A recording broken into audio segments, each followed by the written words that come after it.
Buat anak-anak semuanya benar. Jadi kalau sampai dia bisa berbuat salah, pasti nyontoh orang tuanya. Pasti. Nggak mungkin tidak. Tidak mungkin kalau ada orang tua tidak merokok, lalu anaknya merokok. Tidak mungkin. Kalau anak itu dipengaruhi temannya, dia kan lihat orang tuanya masih kecil nih, dia kan lihat orang tuanya, orang tua nggak ngerokok, pasti tidak juga. Ini secara radikalnya. Jadi anak itu meniru dari apa yang kita buat. Maka itu kalau kita salah, anak kita ikut salah.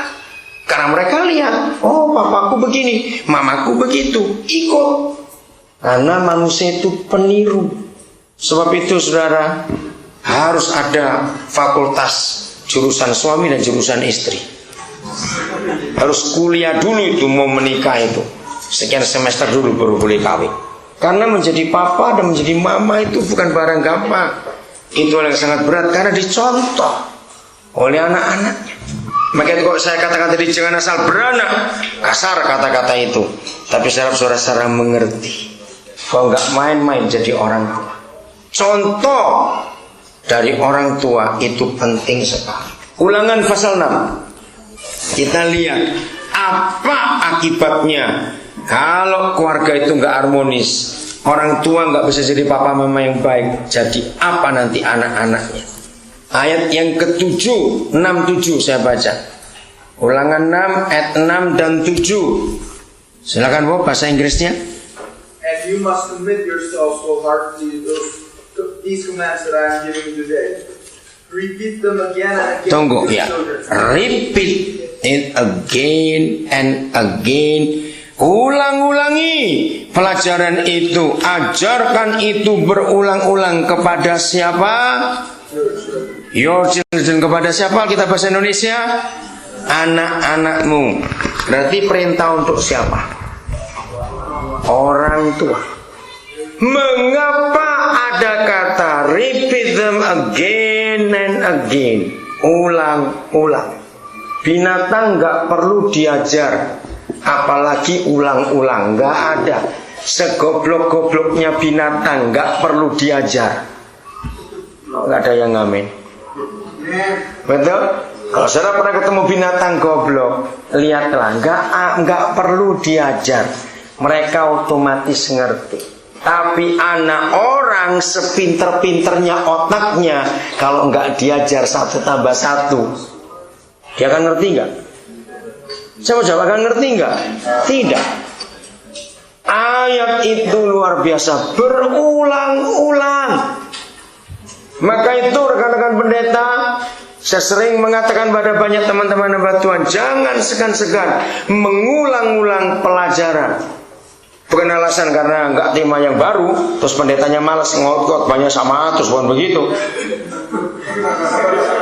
Tapi manusia itu perlu belajar berulang-ulang, karena kita perlu nyontoh berulang. Terus kalimat berikut, Talk about them where you are. ya tunggu dulu. Talk about them.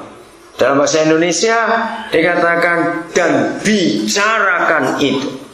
Saudara boleh gak tambah catatan saudara, diskusikan. Ini penting, karena bagi orang Indonesia nggak ada ayat ini. Ini bedanya Indonesia dengan Barat didikannya. Di negara Barat, orang tua sudah menghargai anak dari kecil. Orang tua harus bisa meminta pendapat anak. Buat orang Asia itu sulit. Aku bapaknya minta pendapat anak. Wah, kebalik. Padahal itu betul. Diskusikan, bicarakan, talk. Tuh. Ya. Ajak bicara anak-anak tentang hukum-hukum itu. Maka itu orang-orang tua, kita orang Asia harus berubah dan bertobat. Walaupun anak kita masih kecil, mintalah pendapat mereka, walaupun pendapatnya nggak masuk akal. Tapi bagi anak itu satu penghargaan yang luar biasa. Lagi sekali, mengapa Tuhan lewat Musa memberi hukum sehebat ini? Saudara, ini literatur tertua di dunia yang bicara soal pendidikan. Itu Ulangan 6 ini. Tidak ada literatur yang lebih tua daripada ayat ini. Tidak ada. Musa itu ada 3.500 sekian tahun yang lalu.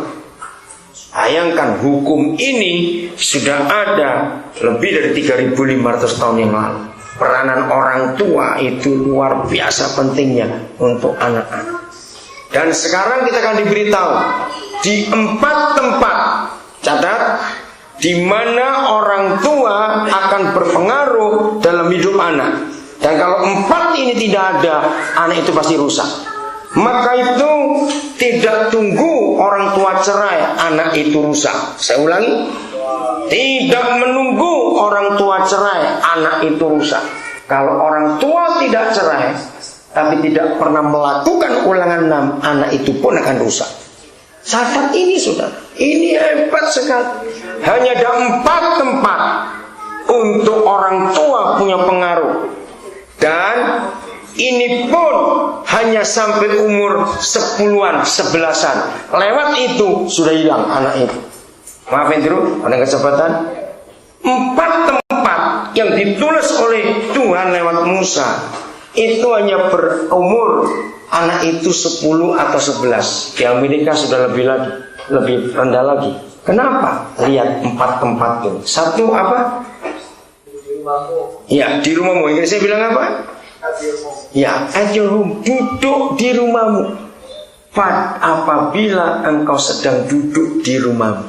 Kenapa saya berani memakai ukuran umur 10 atau 11? Coba anak-anak saudara seumur 13 bilang, kenapa kamu pulang jam sekian?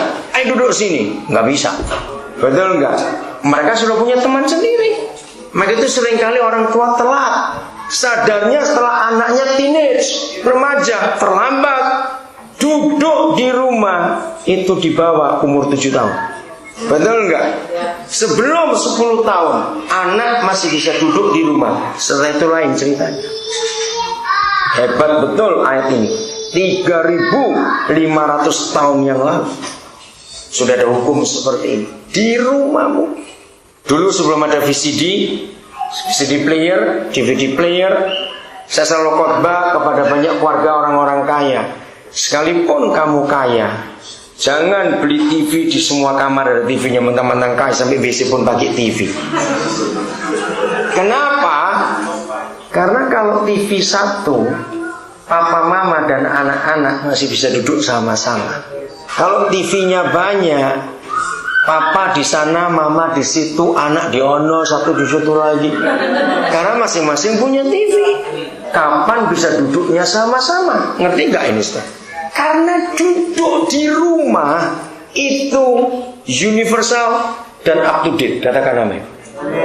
Itu berlaku sampai hari ini hukum ini. Maka itu ada kata today di ayat 6 tadi itu. Kapan? Today, hari ini. Berlaku sepanjang zaman. Besok bagi kamu anak-anak remaja, anak muda, kalau dulu waktu kecil papa mama terus sibuk cari uang terus, sehingga kamu dititipkan babysitter atau nenek atau siapa lagi, jangan mulai yang sama untuk kalau besok kamu punya anak. Janji, saya anjurkan sekaya apapun saudara, dengar dalam nama Yesus, sekaya apapun saudara, jangan pernah pakai babysitter. Kalau saudara perlu babysitter, itu hanya untuk ngurus cucian pakaian bayi, ngurusin susu atau makanannya. Tapi urusan gendong, menidurkan harus mamanya. Mentang-mentang punya uang, lalu bayar orang.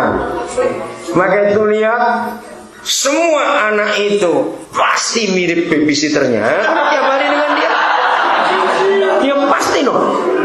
Karena tiap hari dengan babysitter dengan mamanya. Apalagi kalau mamanya hobi arisan, wah lebih celaka lagi sudah. Hobi shopping, hobi ke salon, anak lebih nggak diurus lagi. Sini sudah. Peranan mama papa itu untuk anak-anak ini hebat. Ini ayat ini hebat sekali. Mengapa lagi sekali? Karena manusia itu peniru. Jadi harus mama papanya yang ngurus. Janji kalian besok kalau kaya, awas. Kalau memang nggak bisa ngurus, nggak usah punya anak sampai mati, lebih baik. Daripada punya anak kamu nggak bisa ngurus. Ini penting sekali. Jadi duduk di rumah itu waktu yang paling indah antara orang tua dengan anak. Kalau saya pakai istilah the golden time, itu waktu duduk bersama-sama, bisa makan sama-sama.